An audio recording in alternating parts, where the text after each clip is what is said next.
തിരുവൂര് ഓർമ്മിരിക്കണം. 10 പൈസ ഉണ്ടായിരുന്നെങ്കിൽ 2 പവനെങ്കിലും വാങ്ങിച്ചിടായിരുന്നു. പൈസയും ഇല്ല. താരാണ്ട്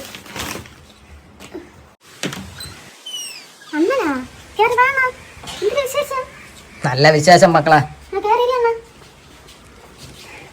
എന്തൊക്കെയുണ്ട് വീട്ടിൽ സുഖാണോ? ഓ അങ്ങനെയൊക്കെ അങ്ങ് പോട്. മക്കളെ മക്കളെ ചെറുക്ക് ഇത് എവിടെ പോയി കിടക്കണേ? ഡേയ് അണ്ണൻ വന്നിരിക്കണേ, ഇത്തിരി വെള്ളം കൊണ്ടുവിടാ. അച്ഛോ മക്കളെ പാത്രത്തിൽ എടുത്തോണ്ട് വാടാ. പിള്ളേക്ക് അറിഞ്ഞൂടാ, അതുകൊണ്ട് മക്കളെ എത്ര എടുത്തോണ്ടാ.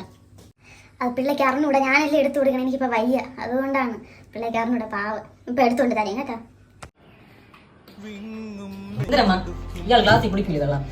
എന്തിനു ചെറുക്ക് 26 വയസ്സായി കെട്ടിച്ചു വിടാവുന്നേ. നീ എന്തിനടാ കാണിക്കണം നാട്ടുകാരോണ്ട് പദവിക്ക്? ജനിച്ചല്ല വിചാരിക്കല്ലേ അണ്ണ.